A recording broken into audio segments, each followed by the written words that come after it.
Dear students, Assalamu alaikum. Today we are going to study poem number 10, The Hollow Man. ये poem 20वीं सदी के एक अजीम poet T.S.. Eliot ने लिखी है, जो कि पोइट होने के अलावा एक बहुत बड़े क्रिटिक और ड्रामेटिस्ट भी थे। उनका मॉडर्न इंग्लिश पोइट्री के अंदर बहुत बड़ा रोल है और इसी रोल की वजह से 1948 में उन्हें लिटरेचर का नोबेल प्राइज़ दिया गया। टी.एस. एलियट एक्चुअली एक अमेरिकन ब्रिटिश पोइट थे जो अमेरिका के अंदर पैदा हुए और 25 साल की उम्र में बरतानिया में शिफ्ट हुए और वहीं पे लंदन के अंदर 1965 में उनकी डेथ हुई। टी.एस. एलियट ने ये पोएम 1925 में लिखी और ये पोएम 5 सेक्शंस के ऊपर मुश्तमिल है, लेकिन आपके सिलेबस में सिर्फ सेक्शन नंबर 1 शामिल है और आज की इस क्लास में हम सिर्फ सेक्शन नंबर 1 को ही देखेंगे। ये स्टूडेंट्स, टी.एस. एलियट की ये poem the hollow man world war 1 के बाद बरतानिया के लोगों के मजहबी और सियासी थाट्स की मंजरकशी करती है, उनके बारे में हमें बताती है। टी.एस. एलियट कहते हैं कि अब लोग अंदर से खोखले हो चुके हैं, वो रवायात और अखलाकियात को भूल चुके हैं। दूसरी तरफ ये कहा जाता है कि टी.एस. एलियट ने जिन दिनों में ये पोएम लिखी उनका एक फैमिली इशू चल रहा था। कुछ स्कॉलर्स का ये ख्याल है कि उनकी वाइफ वीवन एलियट जो है वो बरतानिया के एक मशहूर फ़िलासफ़र बर्ट्रैंड रसल के साथ अफेयर में थी, जिसकी वजह से टी.एस. एलियट परेशान थे और उन्होंने इस तरह की पोइट्री लिखी। किसी भी पोएम को समझने के लिए ये ज़रूरी है कि हमें पोइट के हालात का अंदाज़ा हो और हमें ये पता हो कि उस वक्त दुनिया में किस तरह के हालात चल रहे थे। जैसा कि आखिरी मुग़ल बादशाह बहादुर शाह ज़फ़र का एक शेर है कि कितना है बदनसीब ज़फ़र दफन के लिए, तो गज़ ज़मीं भी न मिली कुए यार में। अगर हमें इस कॉन्टेक्स्ट का नहीं पता होगा कि बहादुर शाह ज़फ़र उन दिनों में जिन दिनों में उन्होंने ये पोइट्री लिखी तो वो बर्मा के अंदर एक कैद तन्हाई की ज़िंदगी गुजार रहे थे और उन्हें इल्म था कि अब फौत होने के बाद उन्हें यहीं पे दफन किया जाएगा और उन्हें अपना मुल्क जिसके ऊपर उन्होंने हुकूमत की है वहाँ पे उन्हें 2 गज़ ज़मीन भी नहीं मिलेगी। टी.एस. एलियट इस पोएम में कहते हैं कि एक जगह के ऊपर कुछ आदमी इकट्ठे हैं और वो अपने आप को खोखले आदमी कह रहे हैं। We are the hollow man.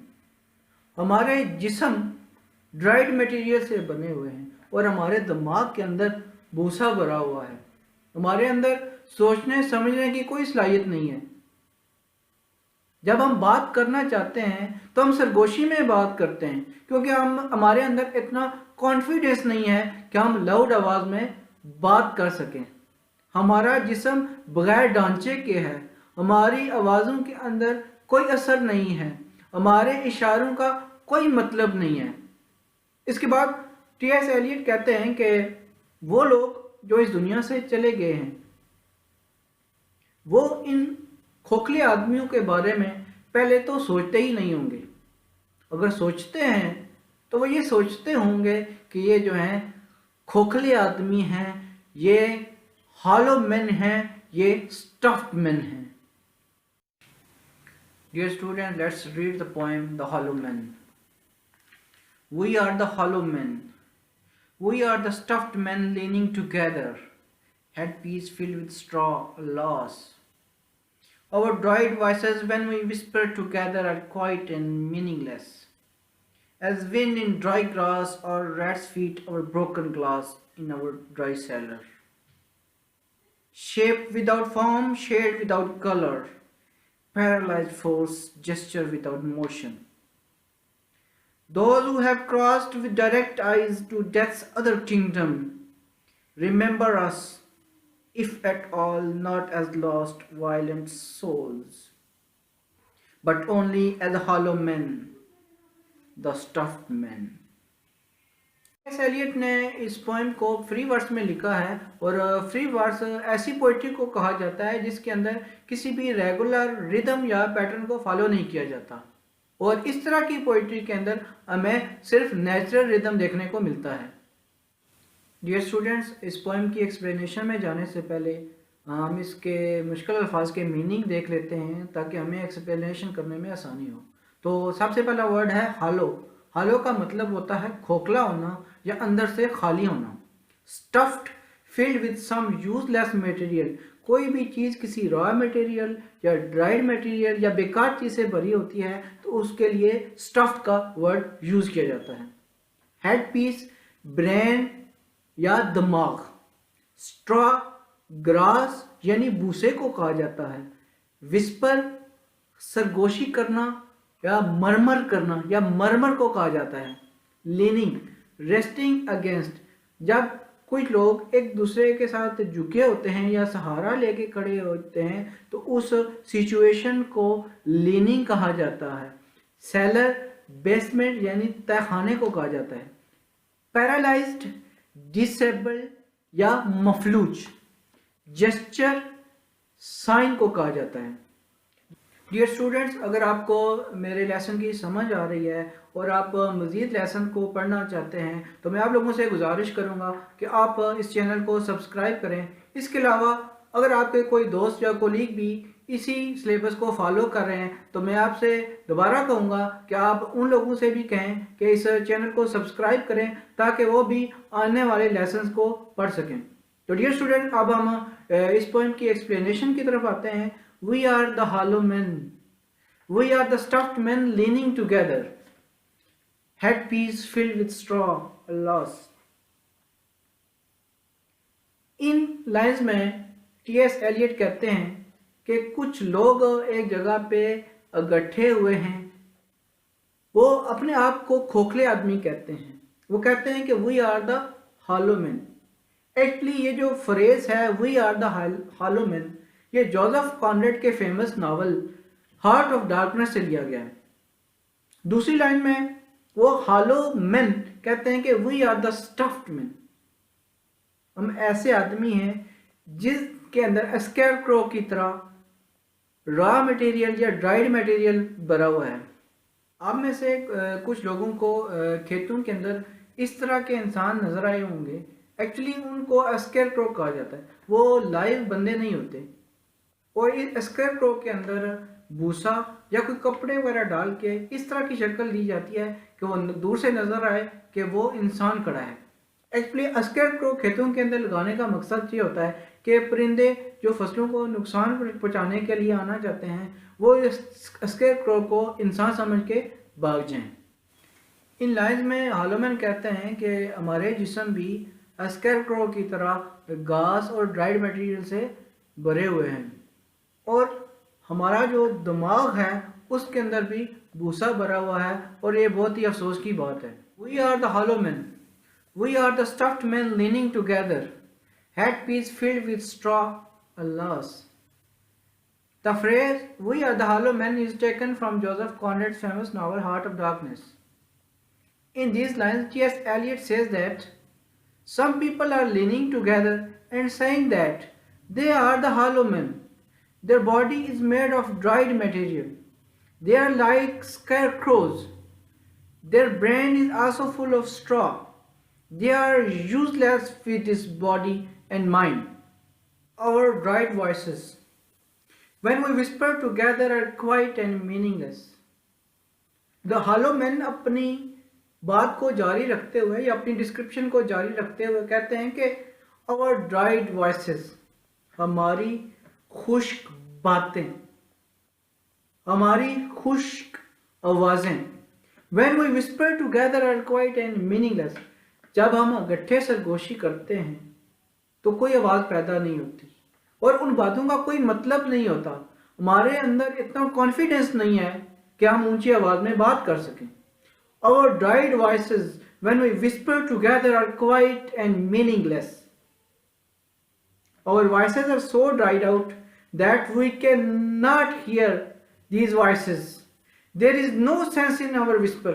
We have no confidence so we can talk with loud voices. We are just leaning together. As wind in dry grass, or rats feed our broken glass in our dry cellar.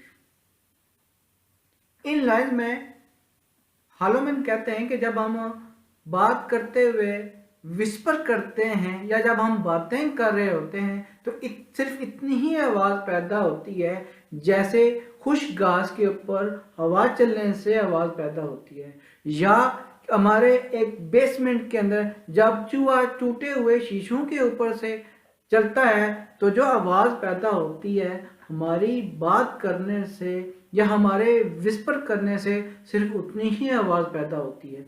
As wind in dry grass or rat's feet our broken glass in our dry cellar. The speaker ends the stanza by comparing their words to the wind and the wind to rat's feet our broken glass. That's why our speech is no more than the voices made by the grass or the rats, shaped without form, shade without color, paralyzed force, gesture without motion. In lines में hollow men अपनी मज़ीद description बताते हुए कहते हैं कि हमारा जो जिस्म है वो बगैर किसी स्ट्रक्चर के है। हमारे जिस्म का कोई कलर नहीं है, हमारा कलर जो है वो बिल्कुल ख़त्म है, हमारा कलर कहीं पे नज़र ही नहीं आ रहा। पैरालाइज्ड फोर्स, हमारी जो ताकत है वो जो है मफलूज हो चुकी है, हम कुछ करने के काबिल नहीं हैं। हमारे जो इशारे हैं, हमारी जो हरकत है उसका भी कोई मतलब नहीं है। हम अपनी बातों को एक्सप्लेन नहीं कर सकते हैं, हम इशारों में बात नहीं कर सकते हैं। Shape without form, shade without colour, paralysed force, gesture without motion. The hollow man tells us that we have a body without any structure and color. We are not in a true form. Our words and thoughts are purposeless. If man does not recognize himself, he cannot fulfill the object of his creation. We have force, but we do not know how to make this force the best force. Actually, we have paralyzed force and there is no motion in our gesture. We cannot convey our message through gestures. Dear students, poem के इस part में hollow men उन लोगों के बारे में बात करते हैं जो कि इस दुनिया से चले गए हैं।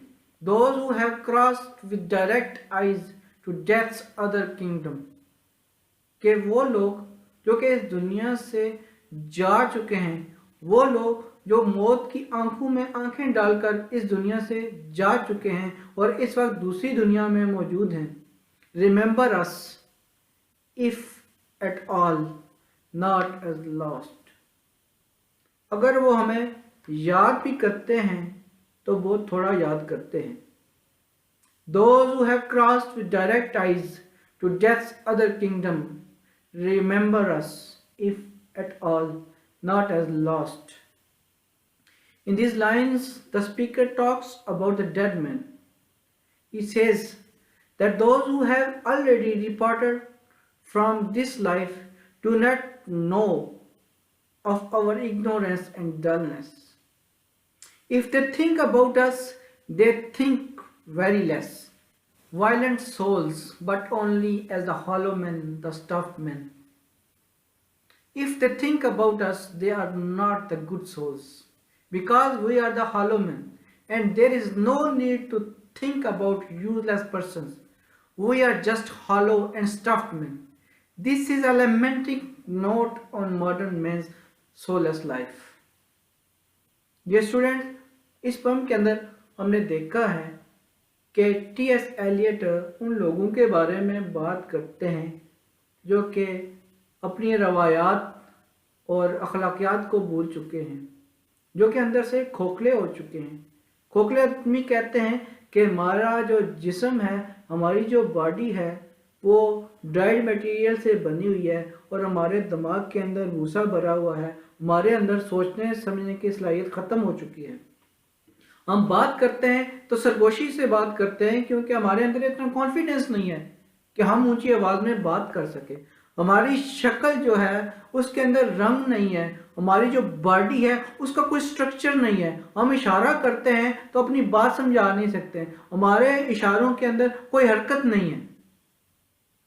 फिर हालोमैन कहते हैं कि वो लोग जो इस दुनिया से जा चुके हैं वो अजीम लोग थे, उन्होंने बहुत सारे कारनामे सर अंजाम दिए हैं, लेकिन आज हम अंदर से खोखले हो चुके हैं। अगर आज वो हमारे बारे में सोचते हैं तो बहुत थोड़ा सा सोचते हैं, और अगर वो हमारे बारे में सोचते हैं तो वो ये कहते हैं कि हम खोखले आदमी हैं। We are the hollow man, we are the stuffed man.